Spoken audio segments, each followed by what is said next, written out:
Okay, so let me start by introducing our speaker this evening. Andrew, of course, Andrew Clark is well known to many of you. He's a past president of the Clyde River Steamer Club. He is the current magazine editor. He's an author of some repute in our circles. Pleasures of the Firth, Steamers to Rothsay, Steamers to Arran, A World Apart, the story of Hebridean shipping. And we await what I'm really looking forward to, hugely interesting, I think, history of the McBrains, 300 years, which will be coming out presently. I don't know when exactly. But tonight he takes us back in time and he talks to us about George Stromier and Leo Vogt, co-creators of a club culture. Andrew.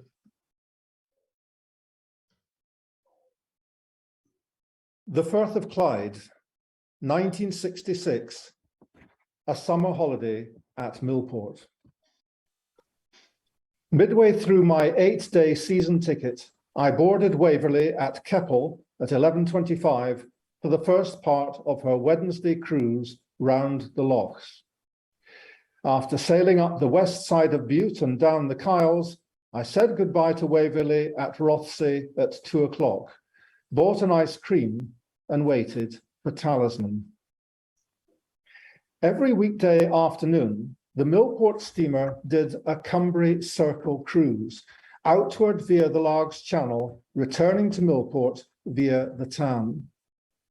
By 1966, Talisman's mechanical problems were seriously impairing her performance. The Cumbria Circle cruise had previously been advertised as returning via Kilcatan Bay. That pretense was now dropped. This was Talisman's last summer in service. With no car ferry hogging the middle berth of Rothsay Pier and no restrictions on access to the edge, I had a grandstand view of Talisman's arrival at 3:40 as she swung round, went astern, and backed into berth number 3 at the east end. Looking down into the viewfinder of my box brownie, I duly recorded the event and looked up to find an older gentleman nearby, also holding a camera, who evidently had the same interest in the scene. I introduced myself. It was George Stromier, then aged 63 and on his annual holiday at Millport.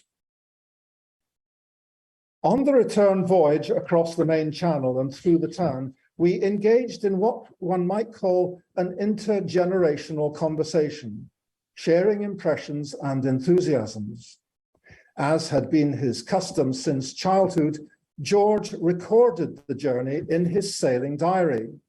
July 27, Talisman, Rothsay to Millport. He also made a note of my address and later sent me an envelope full of photographs. In 1966, he was still a working man. The rest of the page shows he did not return to Rothsay that year. Although I had never previously met George Stromier, even at the age of 13, I knew his name and that of his cousin, Leo Vogt. In 1965, I had been introduced to the Clyde River Steamer Club by Neil MacArthur, the father of one of my chums at school. Neil was part of a circle of friends around George and Leo.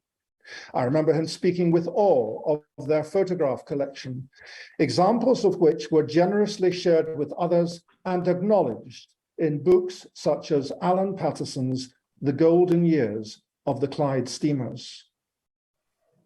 You can see Neil MacArthur here holding the right-hand side of the lifebelt during the club's farewell visit to St. Columba at the East India Harbour in Greenock, 30th of November, 1958, 3 weeks before she was towed to the breakers. The left-hand side of the belt is held by George Stromier. The only crewman in the photo is standing second from right, the legendary Davy Phillips, an engineer on King George V at Dunkirk, chief engineer of St. Columba from 1955 to 1958, and then on King George V from 59 till his retirement in 1966. The reason Leo Vogt is not in the photograph is that, as so often on occasions like this, he was the one holding the camera.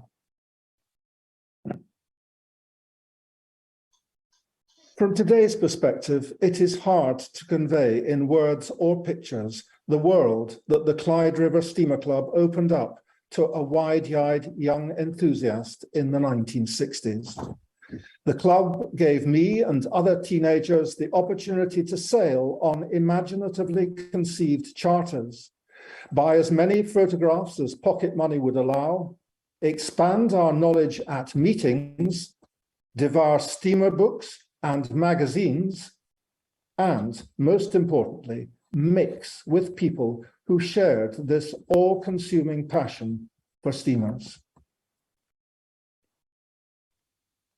Up to that point, the club had been guided by its founding fathers, men who, in a much younger guise, had played a pivotal role in forming it in the 1930s, of whom George Stromier and Leo Vogt were now the only active survivors.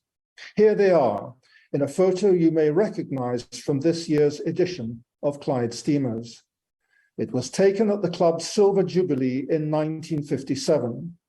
George, in spectacles, is second left. Leo, on the far right, that year's president, David Landale, far left, and club secretary Graham Langmuir next to Leo. In the centre are the two most celebrated Clyde masters of the day, John MacLeod and Fergus Murdoch, both of whom George and Leo counted as friends. Within a few years of that occasion, the club began to experience a rebirth at the hands of a new generation of enthusiasts, young professionals who had been assistant pursers on the steamers during university holidays in the late 50s and early 60s, the most prominent being Ian MacArthur, Ian McCrory, and Fraser McHaffey, who started writing up-to-date, easy-to-digest booklets. Together with Douglas Brown, Robin Boyd, and a handful of others, they brought energy, ideas, a new dynamism to the club. My generation, teenagers in the late 1960s, were among the beneficiaries. And so, just as George and Leo were nearing retirement from their daytime jobs, George as advertising manager at the Glasgow Herald, Leo as a long-time employee of a firm of electrical engineers, they stepped back from the club's management. The 1963-64 session was the last in which both held posts on the committee. And instead, they lent their support in their typically quiet, unassuming way to the initiatives that were giving the club a new lease of life. When Ian McCrory, for example, began organising big ship charters, the first of which was the North British centenary sailing from Helensburgh to Ardrishig on Waverley in April 1966, George and Leo were enthusiastic supporters. Here is Leo at Ardrishig 2 years later, in striped scarf on the gangway, right foreground, on another of the club's big charters, this time of Caledonia. When Douglas Brown started selling postcard-sized prints at club meetings, much to the delight of a horde of newbies like myself, it was George and Leo who provided the photographic material, drawn from their fabulous collection of prints and negatives, with George's unmistakable handwriting providing identification in pencil on the back. Here, the second Lord of the Isles in her original condition. And here, a picture-perfect portrait of Marchioness of Bute at Rothesay.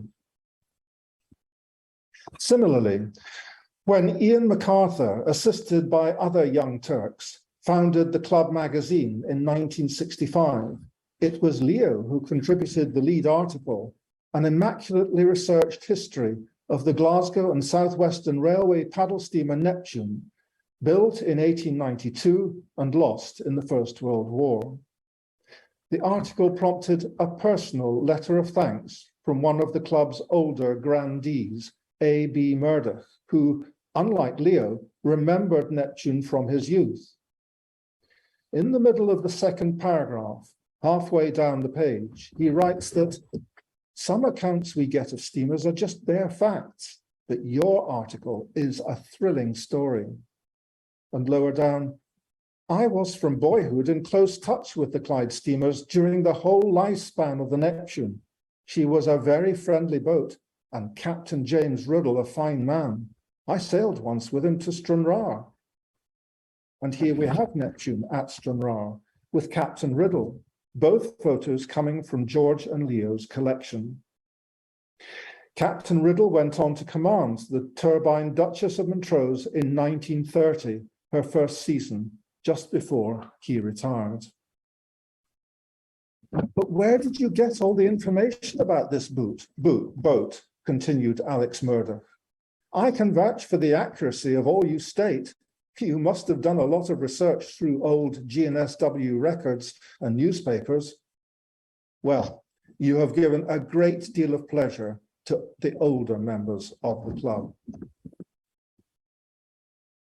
Leo's article, for which he had trawled through old newspapers and other contemporary sources in public libraries, was followed in the next edition of Clyde Steamers by the first of many steamer personality articles, in which he shared his encyclopedic knowledge of captains and crews, some of whom he knew personally. These articles helped to humanize the club's otherwise all-absorbing interest in the steamers themselves. Subsequently, the club published a series of monographs by George and Leo, The Craig and Doran Story, Review of 1919, and the pair continued to share their knowledge in presentations at our monthly meetings, the last of which was a joint address titled Golden Oldies in December 1982, the year of the club's golden anniversary. Here is Leo's immaculate manuscript. By that time, of course, George and Leo were themselves golden oldies, now in their late 70s. It is a mark of the esteem in which both were held that in 1977, the title of honorary president was conferred on George. Here he is, on a club charter of Keppel in August 1986, standing right of centre in dark glasses, surrounded by a group including David Scott, Walter Bowie, Graham Langmuir, Donald Robertson, Robert Cleary, Eric Schofield, John and Moira Ramsey with George's daughter Fiona between them, and on the right you can see Leo's face with his arms round George's grandsons, Neil and Roddy MacLeod. After George died in 1988, it was only right and natural that Leo should be invited to succeed him as honorary president, though sadly, Leo died only 12 months later. As Donald Robertson remarked in his obituary, Leo's passing, coming so soon after George's, severed a link with the origins of the club. Those origins stemmed from a correspondence that George, encouraged by Leo, conducted with a young medic called John Wood in the early months of 1932, when together they hatched the idea of a steamer club and organized its launch in Glasgow on the 15th of June. It was at that inaugural public meeting that the aims of the club, later printed on the 1932 to 33 syllabus card, were first articulated in public: to arouse and maintain interest in the Clyde River fleet, and to give opportunities for enthusiasts to sail together, meet together, and talk together. Exactly what George Stromier, John Wood, and the club's first honorary secretary, Norman Shields, were doing on Duchess of Argyll later that summer, photographed by Leo. But long before that June 1932 launch meeting, long before even the correspondence with John Wood, those aims had found their living embodiment in George and Leo. For the pair had been meeting together, talking together, and sailing together since childhood, when they were first photographed together at Ardbeg in 1909 in the company of Leo's mum and the Buchanan steamer Isle of Arran. Who exactly were George and Leo? They were first cousins who grew up to all intents and purposes as siblings, and they maintained that bond until their dying day. They were born into close-knit Catholic families on Glasgow's south side, George in December 1904, and Leo 16 months later in March 1906. Each was an only child. Their mothers were sisters who had grown up in Belfast and took their boys to visit Irish relatives in the school holidays. Here they are with Leo on a cross-channel steamer, George's mother Teresa on the left and Leo's mother Florence on the right. But before even that, as a 3-year-old, Leo had crossed the Atlantic with his mum on the anchor liner California to visit family in the States. So, what about those German-sounding surnames? On their father's side, both boys were third-generation descendants of mid-19th century German immigrants who had settled in Glasgow and established businesses there. Both boys lost their fathers at a tender age. Leo was less than a year old when his dad, a Glaswegian watchmaker, died of a sudden illness. George's father, John George Stromier, had a clockmaker's shop in Crown Street. When war broke out in September 1914, he and his young family happened to be holidaying in Germany's Black Forest region, where they were staying with relatives. As a British subject, John George was immediately interned near Berlin, where he contracted a fatal illness. His 10-year-old son, George, wrote this postcard to his dear papa at year end. I wish you a happier and brighter new year and hope to see you soon, safe again. Days after receiving this, John George Stromier died.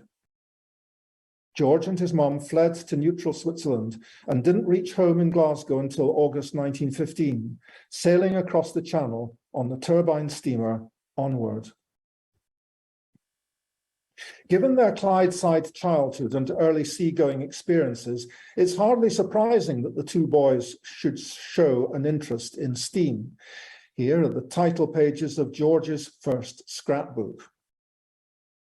As they grew older, they enjoyed other pastimes, cards, cinema, and sport, initially cricket, but increasingly football. Throughout their lives, George and Leo remained loyal to 3rd Lanark, their home team at New Cathkin Park, and would spend many a winter's afternoon there in the 1950s and 60s in the company of steamer chums and a select group of like-minded Clyde captains. As a teenager, Leo had kept a diary of match results, here on the right, and this fondness for meticulous record-keeping became part and parcel of his interest in steamers. From his early 20s, he kept a diary of every journey, whether alone or with George, with the name of the captain, what he ate on board, and whether they were invited onto the bridge. Thanks to their personable nature, George and Leo made lasting friendships with steamer captains, and Leo exulted in the access this brought. This diary extract from 1954, 55, and 57 comes from the jotter Leo kept exclusively for his sailings on the paddle steamer Caledonia, noting that on this last occasion he was on the bridge with Captain Colin Mackay. And it is with Captain Mackay that George is pictured on Waverley in 1956. He was one of their favourite masters, still remembered by older club members today for the way he lifted Waverley's performance in the mid and late 1950s. As they matured, the two young cousins began to develop a social life based on their maritime interests, as illustrated by this photo from 1930 at Guruk, George in the centre and Leo on the right. It looks like a carefree existence, but in the aftermath of the First World War and in the midst of economic depression, it was not easy for a young Catholic with, horror of horrors, a German name to secure a steady job in Glasgow. When George applied for a vacancy as office boy at Outram's, the newspaper publisher, he got the job, but only after being vouched for by a friendly neighbour, a Jewish man who put in a good word for him. George stayed with Outram's for the next 46 years, winning a steady series of promotions. The hurdle facing Leo was health, a form of gastroenteritis that required surgery in his late teens and again at the age of 45, when it interrupted his career as chief draftsman with Beckett and Anderson, the electrical engineers at Rutherglen. But after hospitalization in December 1925, during which he received this Christmas Day telegram from his mum and George's mum, the teenage Leo was sent to Rothesay to recuperate, giving rise to a string of exuberant letters to George. Their almost daily correspondence, invariably signed off by Leo with the words, "Your loving cousin," or "Your sincere cousin," helps to explain not only the almost twin-like closeness of their relationship, but also the nature of their obsession. They were the nutters of the 1920s, and Leo's enthusiasms spill from his pen, showing an effusiveness in private that belies the slightly shy personality of later years. Here's the description of his journey from Glasgow to the coast, with steamer ticket attached. He tells George that as the train approached Weems Bay, "I noticed the mast and top of a funnel on the far side of the pier. Think of the suspense, my dear cousin. It was dreadful. I had to walk slowly down the platform and archway with Auntie, and then the beautiful Firth met my gaze in all its grandeur. There was a slight haze making the Cowell shore indistinct, and the island of Bute was just a misty blotch. On my left, lying facing inshore, was the LMS and Caledonian Steam Packet Company steamer." And here he interrupts the flow to build up the suspense as George turned the page. "Marchioness of Breadalbane, all boarded up for winter service, for which this steamer is admirably suited." Beneath his own pen portrait of her, Leo mischievously adds, "I managed to obtain this magnificent piece of art from one who is very well acquainted with the Clyde steamers. I'll introduce you to him one day." Of course, himself. Later in the same letter, he describes how, as we were leaving Craigmore, out of Rothesay Bay, there swung that grand old paddler, the Grenadier, looking exceptionally fine. It's a grand old boat. Well, she was then 40 years old, and looks far more human than you'd imagine. Well, convalescence in Rothesay in January 1926 did Leo a power of good, and later that year, he won an apprenticeship with the electrical engineering firm where he was employed for the rest of his working life. George and Leo were now approaching their mid-20s and making friends with people who shared their interests. Here, snapped by George, is Leo on the right-hand side on the bridge of Lord of the Isles, together with a friend on the left and the mate, John McGlashan, holding the wheel.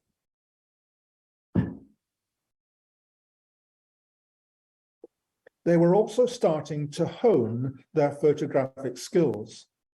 Several shots from this period turned up 30 years later as club postcards, including this one of Kylemore. in the Kylemore berth in Rothesay from July 1928. In 1929, George hired a small motor yacht, Coralline, in which he, Leo, and a group of other young bloods toured the Firth for a fortnight in July. Captain George is on the right as they pass Toward Pier, which had closed to traffic 7 years earlier, but had not yet been demolished.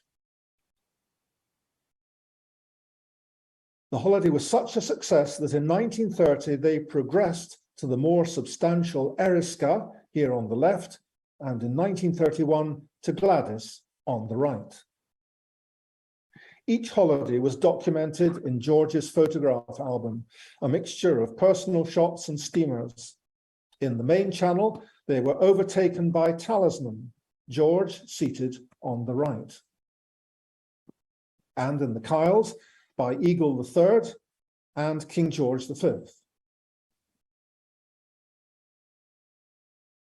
At Ormedale, they encountered Duchess of Rothesay before proceeding to Lumlash, where they caught Juno heading out of the bay.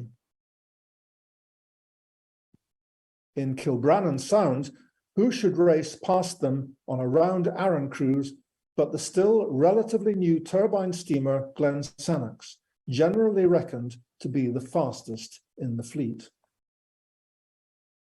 They crossed paths in Campbellton Loch with Queen Alexandra and later photographed her at Inverary in another shot that would reappear as a club postcard in the 1960s. They then sauntered back up Firth, where these shots of Waverley were taken, one looking up her stern from water level at Craigendoran, a beautifully atmospheric portrait taken from the water at Loch Goilhead, and another at Speed in Loch Long. Just 7 months after these carefree scenes, an event took place in the Stromier-Vogt world that was to change their experience of meeting together, talking together, and sailing together for the rest of their lives. On 28 February 1932, the Sunday Mail published a reader's contribution from John Wood, a young medical student living with his parents in Ayr, in which he described his collection of Clyde steamer postcards. George Stromier read it, mentioned it to Leo, and the next day wrote to John Wood enclosing some of his own steamer photographs. John replied, "Dear Mr. Stromier," misspelt here, "I must first of all thank you for the snaps you so kindly sent me, and also say how pleased I was to hear from someone who is evidently just as daft about the steamers as I am." He signed off with the wish that I will hear from you again. This prompted a rapid correspondence between the two, of which the only thread to survive are the letters from John Wood, faithfully preserved by George and Leo. It started as a high-spirited sharing of opinions and news, the old Juno, the new Duchess of Hamilton, how many steamers they had bagged in a single day, with John expressing amazed admiration at George's disclosure that he and Leo had amassed a collection of 800 steamer photographs, as opposed to the available commercial postcards. It wasn't until the third exchange of letters on 29th of March 1932 that John asked, "Have you ever thought of starting a Clyde steamer club?" After seeing the number of young enthusiasts aged 12 to 30 that infested the steamers last year, the idea struck me that it would be good to have a sort of mutual understanding between them. Many were obviously enthusiastic, but shy to speak. George was all in favour. He and John met for the first time on 23rd of April at Nithsdale Drive with both mothers present. It must have gone well, for in their next exchange, George suggested they circulate a letter to newspapers inviting expressions of interest. That letter was hammered out when George and Leo visited the Wood family home in Ayr on 14th of May. It was published in the Glasgow Herald 2 days later, here on the left, and sent to 19 other dailies and weeklies. Anyone interested could write to either George or John. Well, there was a flood of responses. One of the first, here on the right, was from Norman Shields, who would serve as honorary secretary until his premature death in the early 1950s. Other respondents included many who would go on to make significant contributions to the club: Fred Plant, Cameron Somerville, and the young Graham Langmuir, who became the club's first auditor and later one of its great luminaries. By no means all were unmarried men. Quite a few women showed interest, and one gentleman sent a letter here on the left stating that he would become a member if I am eligible, if my being married with one child does not intervene, or is it confined just to single men and girls?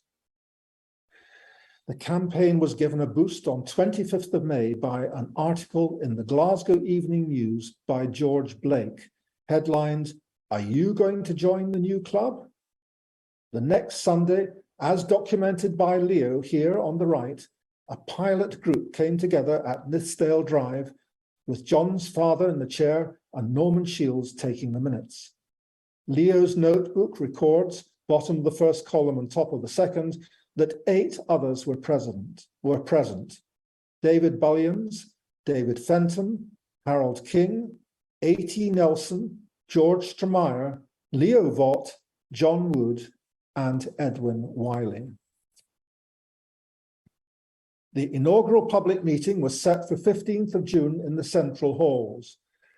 The celebrated steamer author Andrew McQueen gave the address, and it was agreed to insert the word river into the club's name to clarify that this was more about local excursion steamers than foreign-going vessels. The first committee meeting followed 6 days later. George was unable to attend, but Leo did, and on 29th of June, the club held a business meeting at which a constitution was approved, a syllabus agreed, an enamel badge adopted, and the subscription set at 2 shillings and 6pence. A year later, this was doubled to 5 shillings, and the strength of the committee reduced from 12 to 7. The club's first cruise took place 90 years ago last Saturday, on 6th of August 1932, noted without comment in George's sailing diary, bottom right. It was a dull, damp day, but 70 turned out, and everyone seemed to enjoy the trip aboard the former G&SW paddler Jupiter to Ormadale. There, among the throng, top left, were Leo and George, in the company of Donald Robertson, below them on the right, who was to become a lifelong friend, eventually succeeding Leo as honorary president. The pattern of winter meetings began that October. As noted on the first syllabus card, John Wood was treasurer and remained so for 3 years, until his career took him away from Scotland.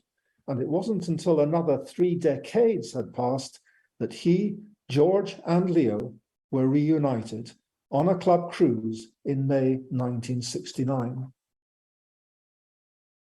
In the meantime, the association they had hatched thrived. Here is a photo of the club's visit to the veteran McBrain paddler Columba in December 1935, just before she was towed to the breakers, with Leo standing top centre in dark jacket and Graham Langmuir below left in peak cap. At the club's February 1938 meeting, third from the bottom of the right-hand column, George inaugurated the annual review and repeated that task for the next 4 years, thereby establishing it in the club calendar. In those early days, it was a talk. It wasn't until the mid-1950s that the review was circulated as a typewritten script and later a bound volume.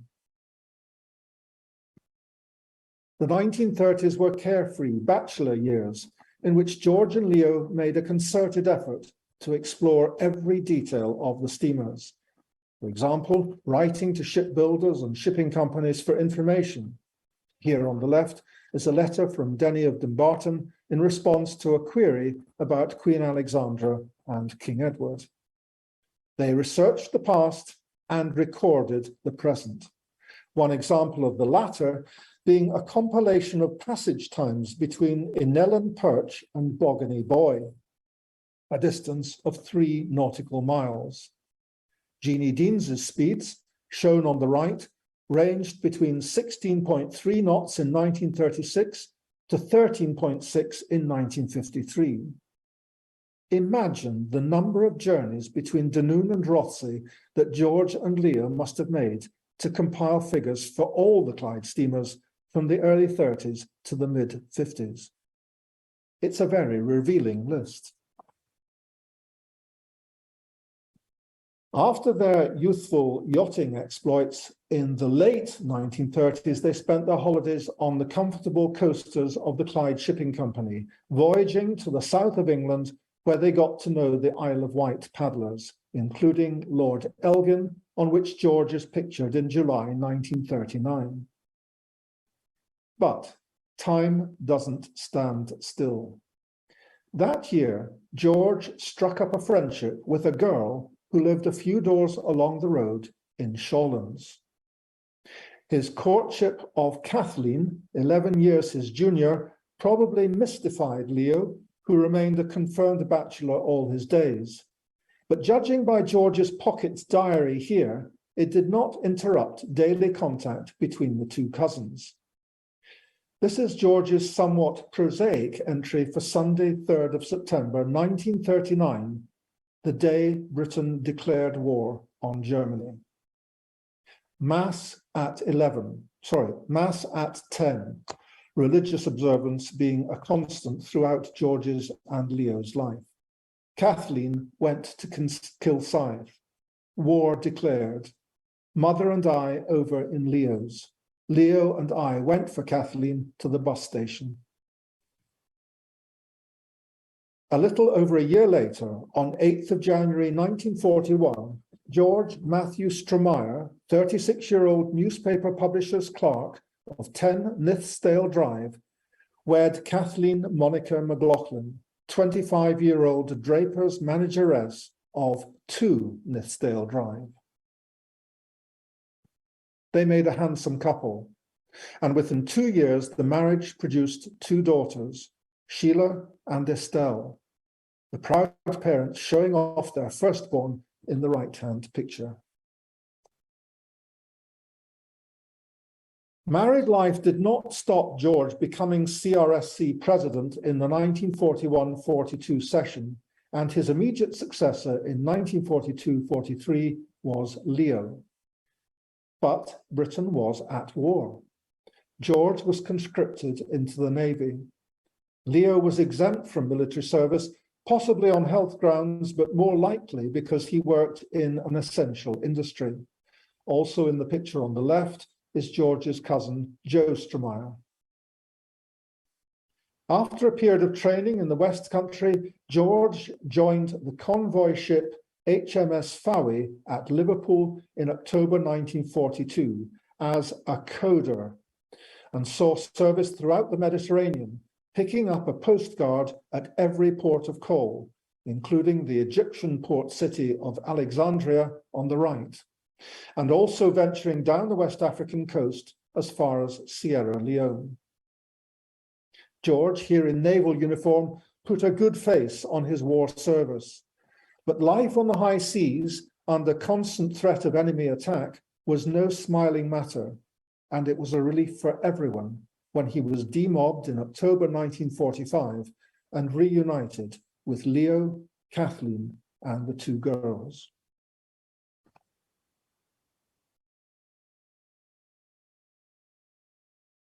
What followed were golden years, the resumption of civilian life, and a return to the Clyde coast, here at Auchenlochen on Jeannie Deans in 1947 with Kathleen and her mother and Sheila and Estelle.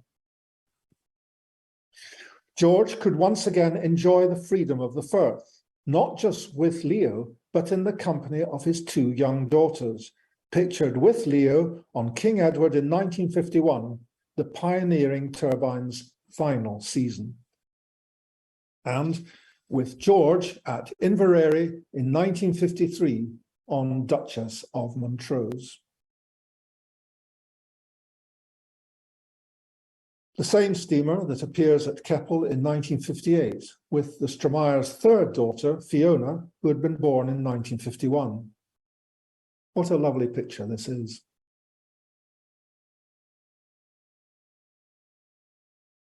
In 1954, the family started taking their annual holidays in Millport, starting, of course, with Talisman at Weems Bay.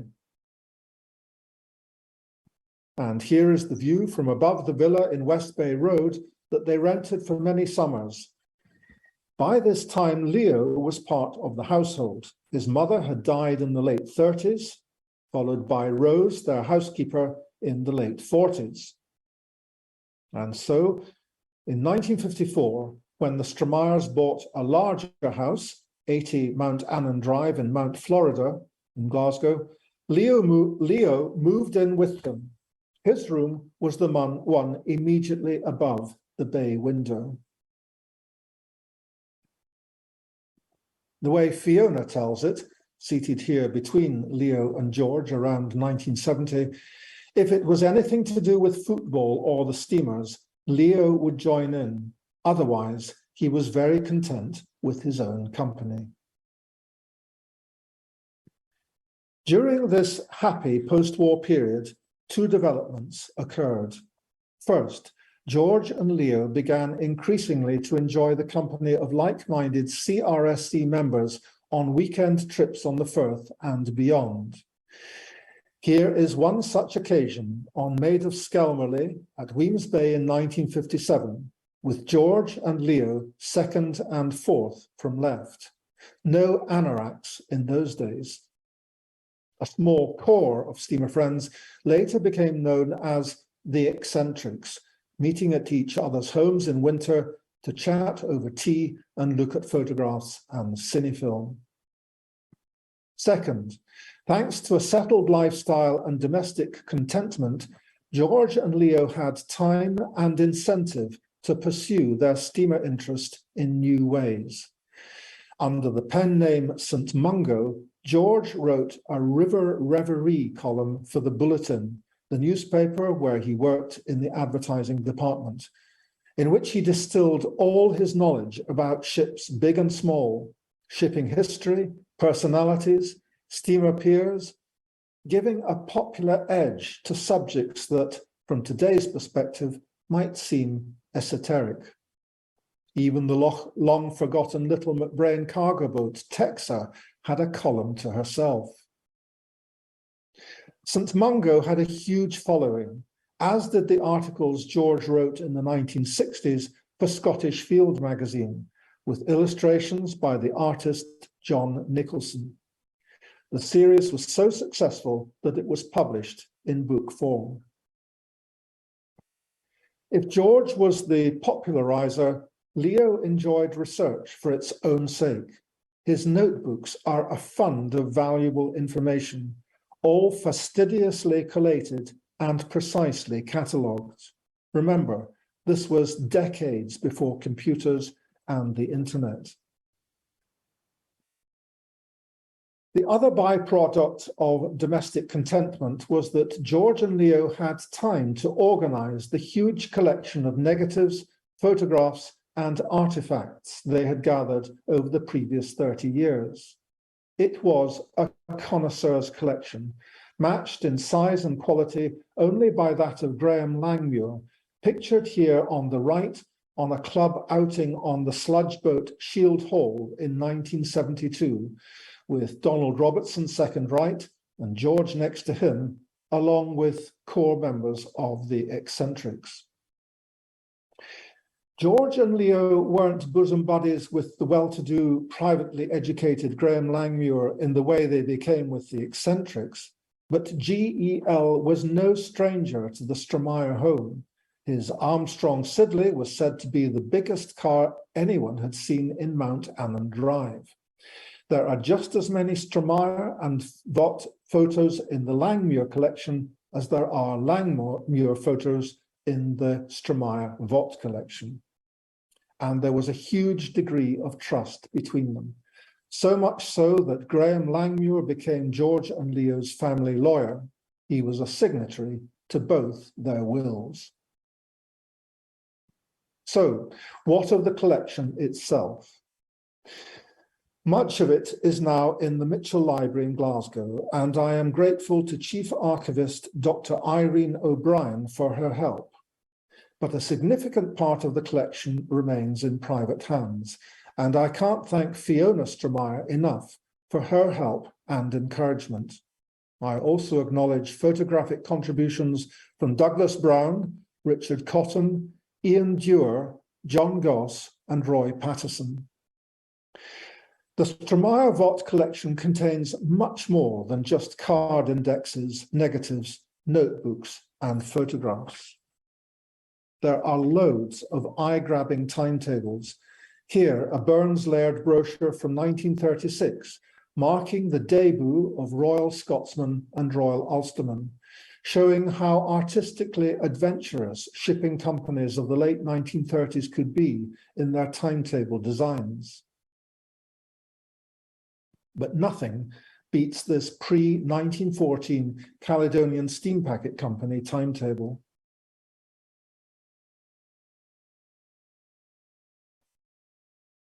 Here on the left is the joint timetable put together by the Calais and the South West in 1909, when the former rivals reached a pooling agreement, sharing services to save money. And on the right, the attractive timetable issued by Williamson Buchanan in 1936 after its takeover by the LMS.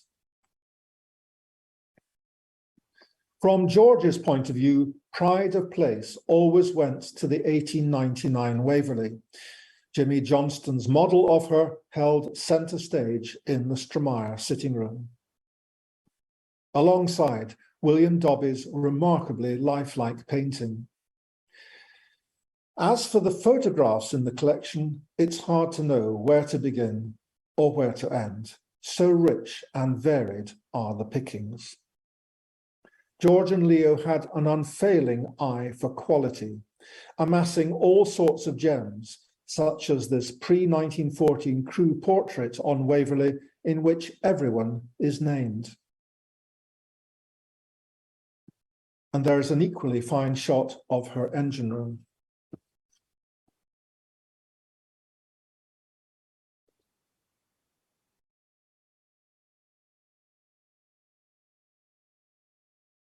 This beautiful photo portrait from the mid-1930s shows her passing Clyde home, possibly on her way to her builder, A&J Ingalls, for overhaul.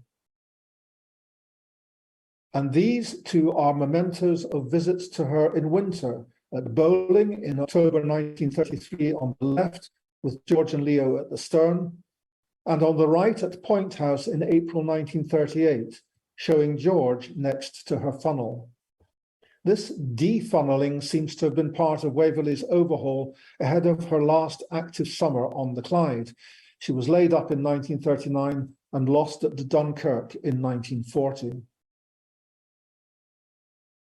Leo's card index documents Waverley's duties year by year, noting, for example, that having dropped Argentini from her Arica roster after 1928, she resumed calls there for 1 year alone in 1936.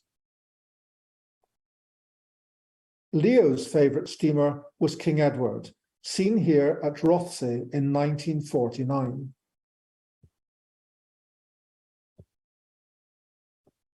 As with all the steamers, he kept detailed records of her, including a newspaper report of her record run to Campbellton when new, here on the left. and a handbill of a 1928 excursion to Stranraer. He also kept a photographic history of her best-known master, Turner McAllister, who had begun his officer's career on MacBrayne's Scout, and Ethel, here as mate, standing second left.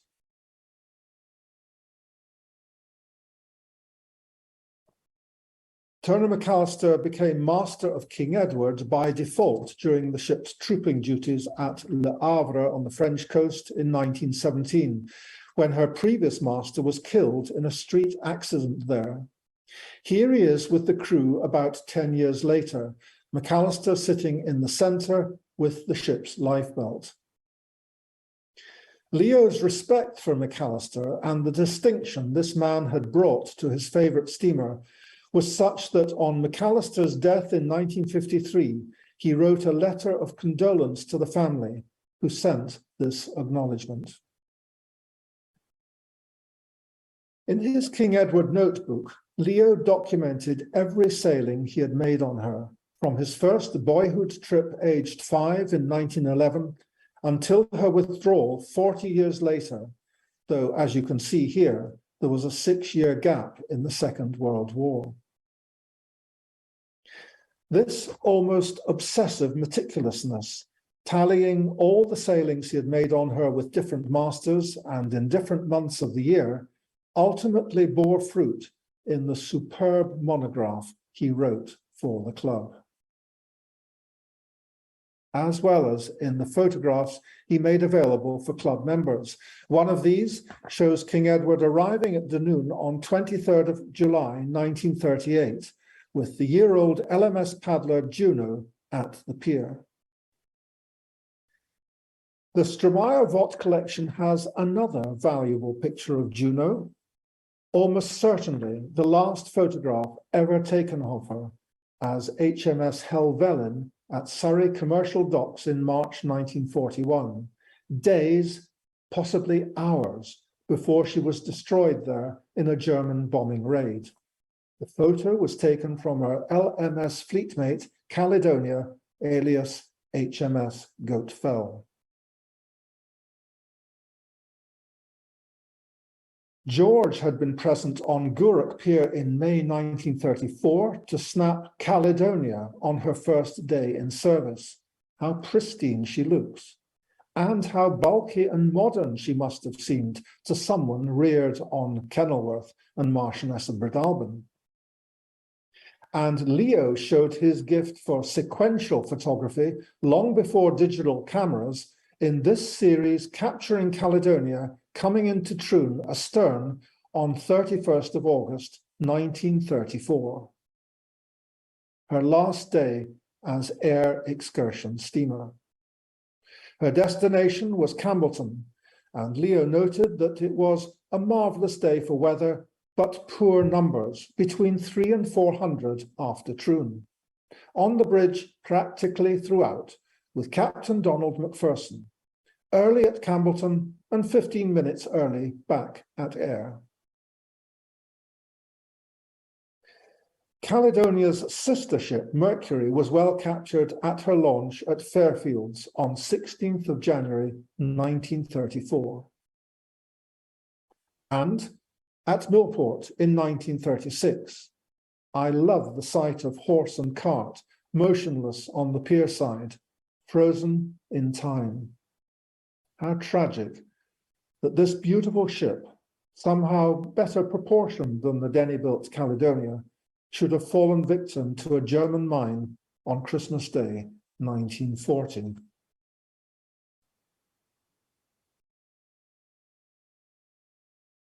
Jeannie Deans is well represented, here leaving Whiting Bay in 1934 with funnels of uneven height that she was given after her first season. And here facing out at Craigendoran on the 27th of August 1938 with George on her foredeck. George and Leo showed almost as much interest in a ship's crew as the vessels themselves. Jeannie's best-known captains were Donald Crawford and Charlie McLean, pictured together on Jeannie's Bridge in 1963, a year after Maclean retired. Maclean, of course, was the older man. He first enters the collection as mate of Marmion at Auchinlechen in 1931, standing on the far left. And seated centre here in 1947, now as Jeannie's master, in what may be the only photo showing the two Charlie Macleans together, the ship's long-serving chief engineer, front left, having exactly the same name as her equally long-serving captain seated next to him.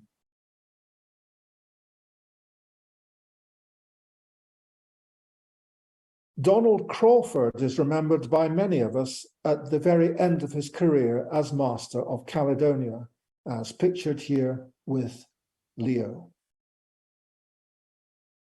But Crawford was really an LNER man. Here he is in the centre of the picture as Jeannie's mate in 1935, with Captain Duncan Campbell on the right. Donald Crawford's first command was Kenilworth in 1936, captured on the left at Craigendoran in 1933, and on the right at Rothsay on Coronation Day 1937. The collection has some fine photos of the two Queen Alexandras. This deck scene on the 1902 ship shows the bridge at deck height as built. Whereas this one from 1905 was taken after the bridge had been raised above the deck.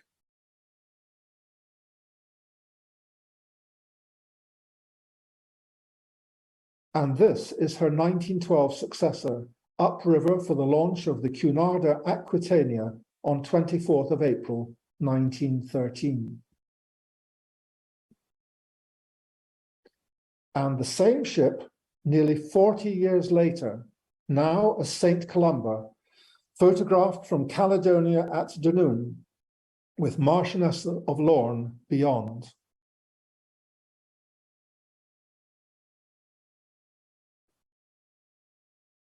And leaving Tarbert, a wonderfully evocative shot from the early 1950s.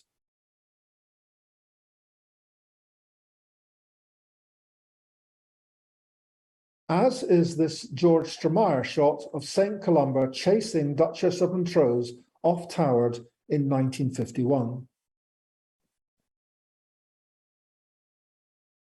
There are some particularly fine portraits of the turbine duchesses.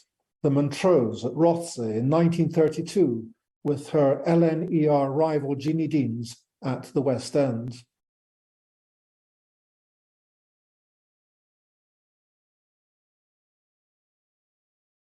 And chasing Duchess of Argyll en route from Gourock to Dunoon in 1948.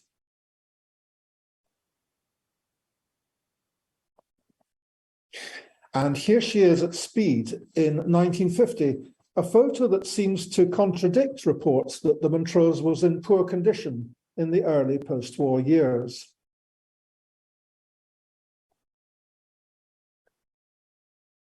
And a particularly graceful shot of her leaving Largs around 1960.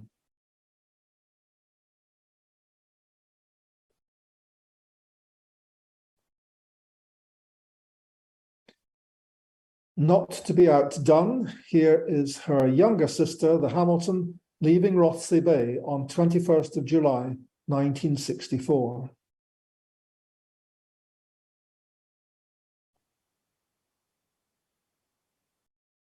And at Troon on the CRSC Charter of 7th of September 1968, her first visit there since pre-war days, and an unusual print in Leo's photographic collection.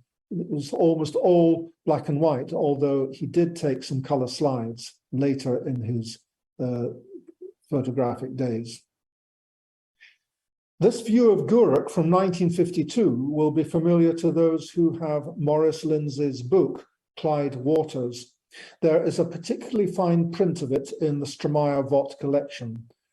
From the left, Countess of Breadalbane, Glensannox, Duchess of Montrose, Duchess of Hamilton, Jupiter, Marchioness of Lorne, and the sludge boat Dalmarnock.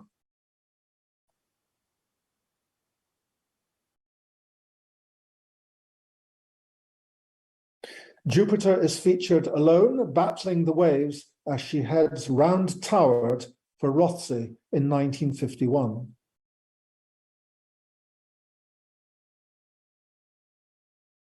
And heading in the opposite direction in calmer conditions, seen from the top deck of Caledonia.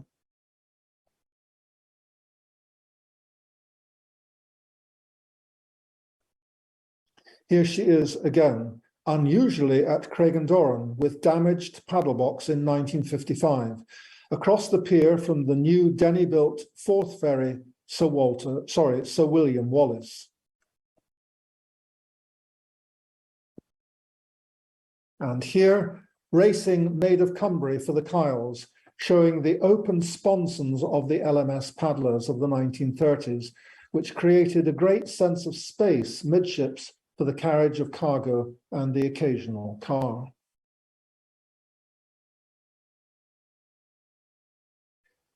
This is Jupiter at Keppel in the summer of 1957, a few weeks before being laid up and advertised for sale. Imagine, she was withdrawn only 20 years after her launch. Criminal.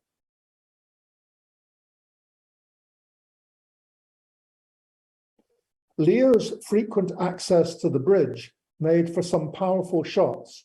Here of Marchioness of Graham at Campbellton, taken from a Duchess in 1948, the year in which steamers of the newly nationalised fleet were deprived of their white waterline.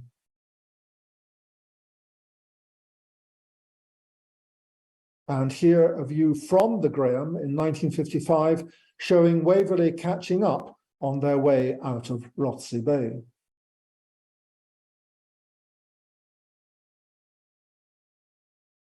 And Waverley that same summer, taking on Caledonia in a race for Dunoon, easily overtaking her.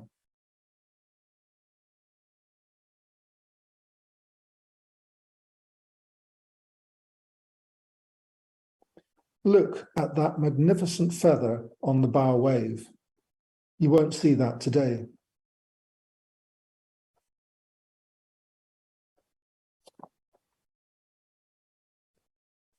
Two of Leo's crew portraits from that era. On the left, the late Robin Hutchison as mate of the paddle steamer Jupiter in 1956, his first year on the Clyde steamers.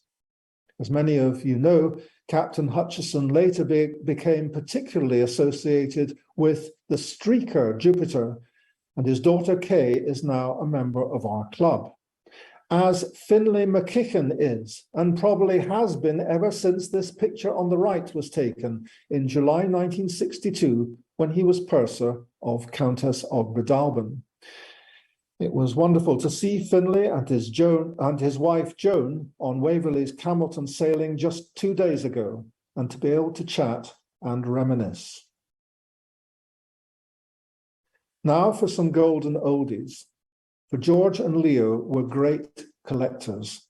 First, Todd and McGregor's shipyard at Meadowside in 1860. Two impressive vessels are being fitted out. Juno on the left, for Captain Duncan McKellar's express service from the Broomielaw to Largs, Arran and Ayrshire ports. And on the right, the Isle of Man steamer Mona's Isle. 3 years after this photo was taken, Juno was sold across the Atlantic for blockade running in the American Civil War. And another 20 years later, Mona's Isle was reconstructed as a screw steamer with the name Ellen Vannin. Something from the 1880s, Edinburgh Castle, bearing the distinctive funnel colours of the Loch Long and Loch Goil Steamboat Company at Ardentiny, where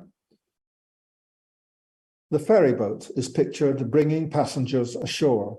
as the steamer heads up Loch Long in the distance. It was the colours of the Loch Long and Loch Goil boats, and also of the Glasgow and Inverary Steamboat Company, that Andrew Dawson Reid replicated on the Culzean Castle in the late 1890s during his second attempt to use her for his steamboat operating ambitions, now renamed Carrick Castle. This photo, taken at Dunoon, is the only one I know of her in this livery, and it is included here for the benefit of Ian MacLeod, my immediate predecessor as CRSC magazine editor, whose magnificent two-part biography of Dawson Reid, written very much in the Leo Vogt mould, was published in the 2011 and 2012 editions of Clyde Steamers. At that time, we didn't know of this photograph's existence.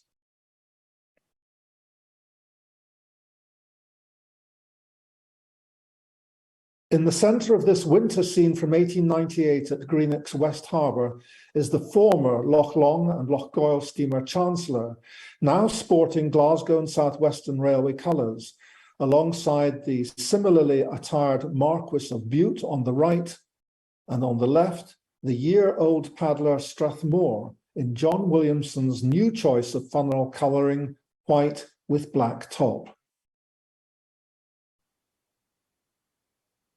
More G&SW steamers here, Minerva in the foreground and Viceroy behind, during a visit in the mid-1890s by a Royal Navy squadron.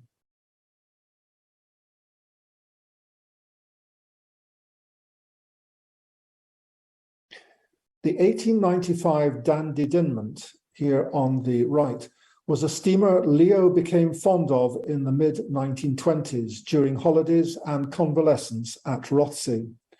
Here she is racing Duchess of Fife for Craigmore in 1924.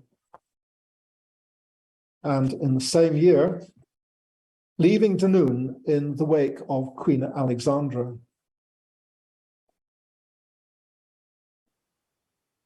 And here she is lying peacefully at Ardnadam in the late 1890s when she was the North British Railway's Holyloch steamer.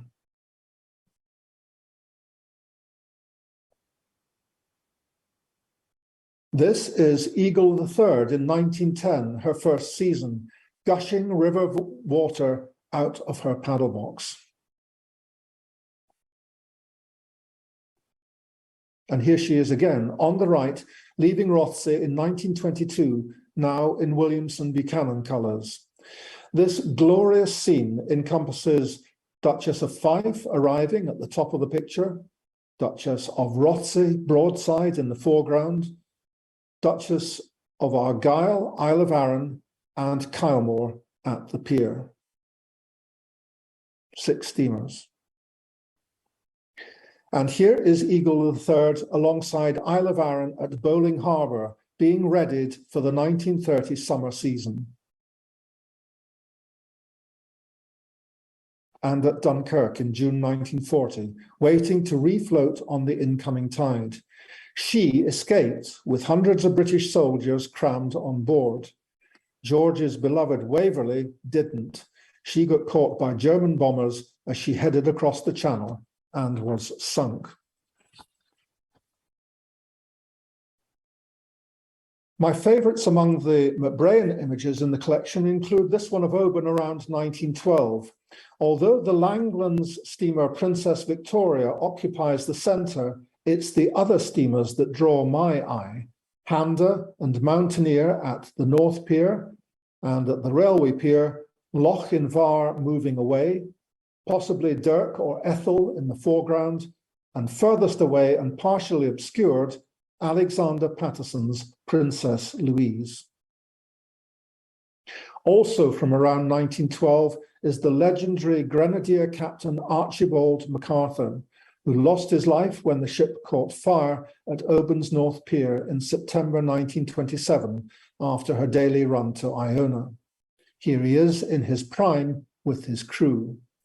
Of special interest is the young AB standing next to him with folded arms, Benesson-born Callum Black, who would go on to become the most ken speckle of Lochinvar's masters.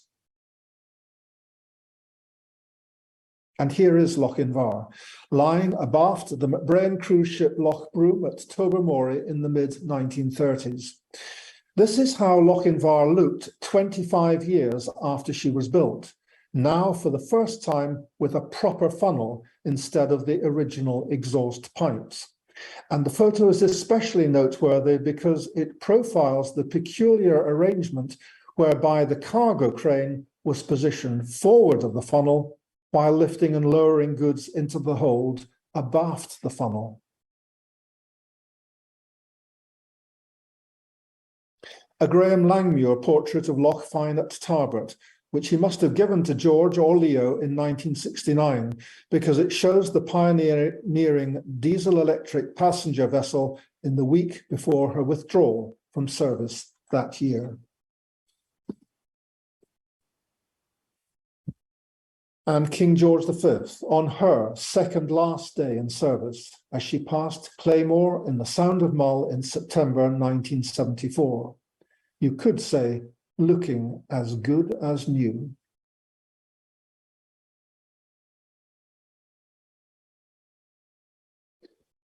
In the early 1970s, George and Leo took 3 extended trips to the Hebrides on the McBrain cargo boat Loch Carron, on which George is pictured with Jimmy Miskell and Donald Robertson.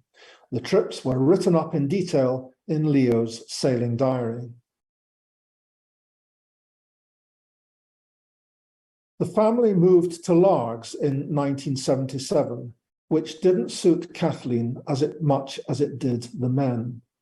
Known as a formidable lady, she began to suffer ill health and spent her final year in hospital at Irvine, dying there in 1982.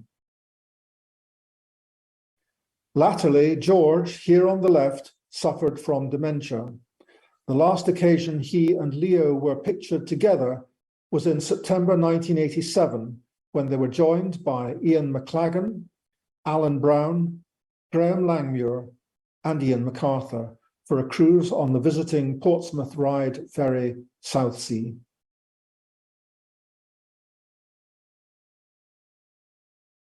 After George passed away peacefully in hospital in November 1988, Leo soldiered on, cared for by Fiona. Here is the last page of his sailing diary, a CRSC charter of the Second Snark from September 1989, with only the name of the charge hand missing. 3 months later, Leo died at home, compos mentis to the end. Sheila Stromier died in 2000, Estelle in 2020. Fiona is fortunately still very much with us, as are Jimmy MacLeod, George's son-in-law, and the 6 Stromier grandchildren.